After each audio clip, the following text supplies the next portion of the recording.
Chapter 46. About an hour's ride over a rough, rocky road, half flooded with water, and through a forest of oaks of Bashan brought us to Dan. From a little mound here in the plain issues a broad stream of limpid water and forms a large, shallow pool, and then rushes furiously onward, augmented in volume. This puddle is an important source of the Jordan. Its banks and those of the brook are respectably adorned with blooming oleanders, but the unutterable beauty of the spot will not throw a well-balanced man into convulsions, as the Syrian books of travels would lead one to suppose. From the spot I am speaking of, a cannonball would carry beyond the confines of the Holy Land and light upon profane ground 3 miles away. We were only one little hour's travel within the borders of Holy Land. We had hardly begun to appreciate yet that we were standing upon any different sort of earth than we had already been used to. And see how the historic names began already to cluster: Dan, Bashan, Lake Huel, the sources of the Jordan, Sea of Galilee. They were all in sight but the last, and it was not far away. The little township of Bashan was once the kingdom so famous in Scripture for its bulls and its oaks. Lake Hula is the biblical waters of Meron. Dan was the northern, and Beersheba the southern limits of Palestine. Hence the expression, from Dan to Beersheba. It is equivalent to our phrases, from Maine to Texas, from Baltimore to San Francisco. Our expression and that of the Israelites both mean the same: great distance. With their slow camels and asses, it was about a 7 days' journey from Dan to Beersheba, say 150 or 60 miles. It was the entire length of their country, and was not to be undertaken without great preparation and much ceremony. When the prodigal traveled to a far country, it is not likely that he went more than 80 or 90 miles. Palestine is only from 40 to 60 miles wide. The state of Missouri could be split into 3 Palestines, and there'd be enough material left for part of another, possibly a whole one. From Baltimore to San Francisco is several thousand miles, but it will only be 7 days' journey in the cars when I'm 2 or 3 years older. The railroad has been completed since the above was written. If I live, I shall necessarily have to go across the continent every now and then in those cars, but one journey from Dan to Beersheba will be sufficient, no doubt. It must be the most trying of the two. Therefore, if we chance to discover that from Dan to Beersheba seemed a mighty stretch of country to the Israelites, let us not be airy with them, but reflect that it was and is a mighty stretch when one cannot traverse it by rail. The small mound I have mentioned a while ago was once occupied by the Phoenician city of Lachish. A party of filibusters from Zorah and Eshcol captured the place and lived there in a free and easy way, worshiping gods of their own manufacture and stealing idols from their neighbors whenever they wore their own out. Jeroboam set up a golden calf here to fascinate his people and keep them from making dangerous trips to Jerusalem to worship, which might result in a return to their rightful allegiance. With all respect for those ancient Israelites, I cannot overlook the fact that they were not always virtuous enough to withstand the seductions of a golden calf. Human nature has not changed much since then. Some 40 centuries ago, the city of Sodom was pillaged by the Arab princes of Mesopotamia, and among other prisoners, they seized upon the patriarch Lot and brought him here on their way to their own possessions. They brought him to Dan, and Father Abraham, who was pursuing them, crept softly in at dead of night, and among the whispering oleanders and under the shadows of the stately oaks, he fell upon the slumbering victors and startled them from their dreams with a clash of steel. He recaptured Lot and all the other plunder. We moved on. We were now in a green valley, 5 or 6 miles wide and 15 long. The streams, which are called the sources of the Jordan, flow through it to Lake Hoary, a shallow pond 3 miles in diameter, and from the southern extremity of the lake the concentrated Jordan flows out. The lake is surrounded by a broad marsh grown with reeds. Between the marsh and the mountains which wall the valley is a respectable strip of fertile land. At the end of the valley, toward Dan, as much as half the land is solid and fertile, and watered by Jordan's sources. There's enough of it to make a farm. It almost warrants the enthusiasm of the spies of that rabble of adventurers who captured Dan. They said, "We have seen the land, and behold, it is very good, a place where there is no want of anything that is in the earth." Now, their enthusiasm was at least warranted by the fact that they had never seen a country as good as this. There was enough of it for the ample support of their 600 men and their families, too. But when we got fairly down on the level part of the Danite farm, we came to places where we could actually run our horses. It was a notable circumstance. We had been painfully clambering over interminable hills and rocks for days together, and when we suddenly came upon this astonishing piece of rockless plain, every man drove the spurs into his horse and sped away with a velocity he could surely enjoy to the utmost, but could never hope to comprehend in Syria. Here were evidences of cultivation, a rare sight in this country. An acre or two of rich soil, studded with last season's dead corn stalks, of the thickness of your thumb and very wide apart. But in such a land it was a thrilling spectacle.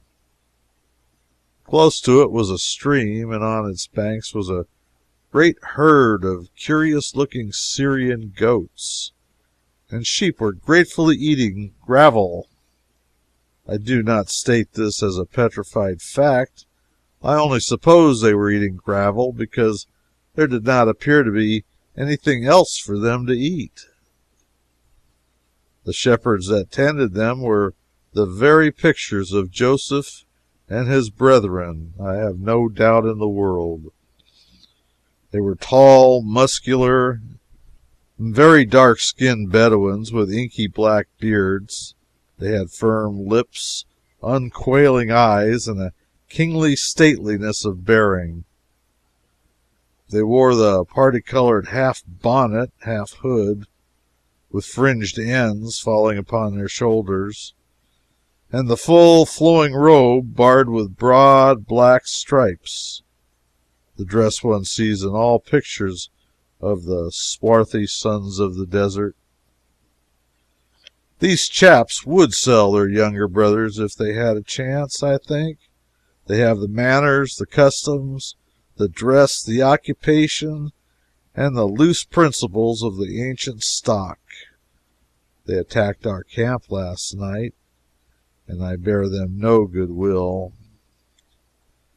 They had with them the pygmy jackasses one sees all over Syria and remembers in all the pictures of the flight into Egypt, where Mary and the young child are riding and Joseph is walking alongside, towering high above the little donkey's shoulders.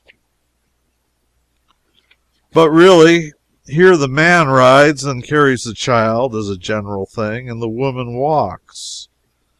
The customs have not changed since Joseph's time. We would not have in our houses a picture representing Joseph riding and Mary walking. We would see profanation in it. But a Syrian Christian would not. I know that hereafter the picture I first spoke of will look odd to me. We could not stop to rest 2 or 3 hours out of our camp. Of course, albeit the brook was beside us, so we went on an hour longer. We saw water then, but nowhere in all the waste around was there a foot of shade, and we were scorching to death, like unto the shadow of a great rock in a weary land. Nothing in the Bible is more beautiful than that, and surely there is no place we have wandered to that is able to give it such a touching expression as this blistering, naked, treeless land. Here you do not stop just when you please, but when you can. We found water, but no shade. We traveled on and found a tree at last, but no water. We rested and lunched and came on to this place, Ain Mallah. The boys call it Baldwinsville. It was a very short day's run, but the dragoman does not want to go further, and has invented a plausible lie about the country beyond being infested by ferocious Arabs who would make sleeping in their midst a dangerous pastime. Well, they ought to be dangerous. They carry a rusty old weather-beaten flintlock gun with a barrel that is longer than themselves, has no sights on it. It will not carry further than a brickbat, and is not half so certain. And the great sash they wear in many a fold around their waists has 2 or 3 absurd old horse pistols in it. They are rusty from eternal disuse, weapons that would hang fire just about long enough for you to walk out of range, and then burst and blow the Arab's head off. Exceedingly dangerous these sons of the desert are. It used to make my blood run cold to read William C. Grimes's hairbreadth escapes from Bedouins, but I think I could read them now without a tremor. He never said he was attacked by Bedouins, I believe, or was ever treated uncivilly, but then in about every other chapter he discovered them approaching, and anyhow he had a blood-curdling fashion of working up the peril, and of wondering how his relations far away would feel could they see their poor wandering boy with his weary feet and his dim eyes in such fearful danger, and of thinking for the last time of the old homestead and the dear old church and the cow and those things, and of finally straightening his form to the utmost height in the saddle, drawing his trusty revolver, and then dashing the spurs into Mohammed and sweeping down upon the ferocious enemy, determined to sell his life as dearly as possible. True, the Bedouins never did anything to him when he arrived, and never had any intention of doing anything to him in the first place. and wondered what in mischief he was making all that to do about. But still I could not divest myself of the idea, somehow, that a frightful peril had been escaped through that man's daredevil bravery, and so I never could read about William C. Grimes, Bedouins, and sleep comfortably afterwards. But I believe the Bedouins to be a fraud now. I have seen the monster, and I can outrun him. I shall never be afraid of his daring to stand behind his own gun and discharge it. About 1,500 years before Christ, this campground of ours was by the waters of Merom. It was the scene of one of Joshua's exterminating battles. Jabin, king of Hazor, up yonder above Dan, called all the sheiks about him together and with their hosts to make ready for Israel's terrible general who was approaching. And when all these kings were met together, they came and pitched together by the waters of Merom to fight against Israel. And they went out, and they and all their hosts with them, much people, even as the sand that is upon the seashore for multitude, etc.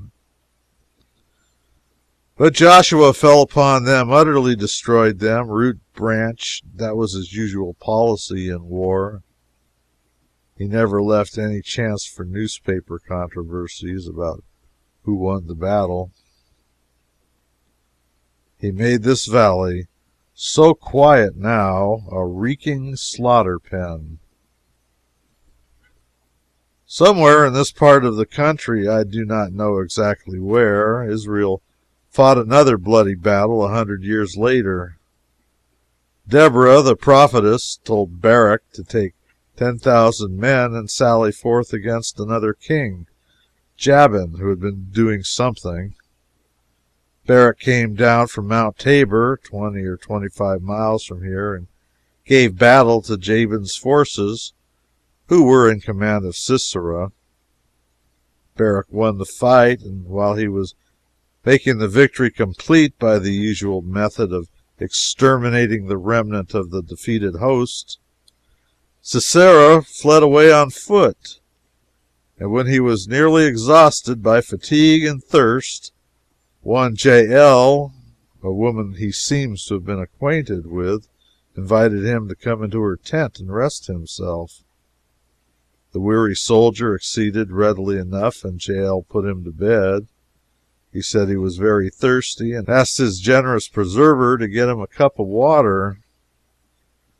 He brought him some milk, and he drank it gratefully and lay down again, to forget in pleasant dreams his lost battle and his humbled pride. Presently, when he was asleep, she came softly in with a hammer and drove a hideous tent pen down through his brain. For he was fast asleep and weary, so he died. Such is the touching language of the Bible. The song of Deborah and Barak praises Jael for the memorable services she had rendered in an exultant strain.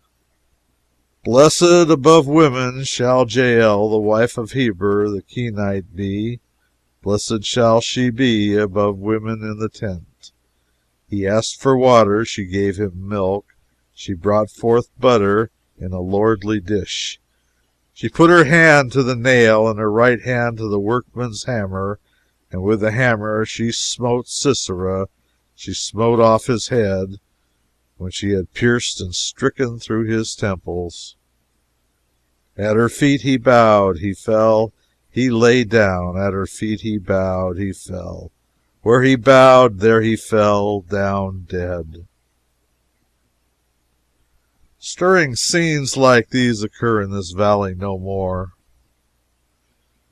There is not a solitary village through its whole extent, not for 30 miles in either direction. There are two or three small clusters of Bedouin tents, but not a single permanent habitation. One may ride 10 miles hereabouts and not see 10 human beings. To this region one of the prophecies is applied: I will bring the land into desolation, and your enemies which dwell therein shall be astonished at it, and I will scatter you among the heathen, and I will draw out a sword after you, and your land shall be desolate, and your cities waste. No man can stand here by deserted Ain Malaha and say the prophecy has not been fulfilled. In a verse from the Bible which I have quoted above occurs the phrase, "all these kings." It attracted my attention in a moment because it carries to my mind such a vastly different significance from what it always did at home. I could see easily enough that if I wished to profit by this tour and come to a correct understanding of the matters of interest connected with it, I must studiously and faithfully unlearn a great many things I have somehow absorbed concerning Palestine. I must begin a system of reduction. Like my grapes which the spies bore out of the promised land, I've got everything in Palestine on too large a scale. Some of my ideas were wild enough. The word Palestine always brought to my mind a vague suggestion of a country as large as the United States. I do not know why, but such was the case.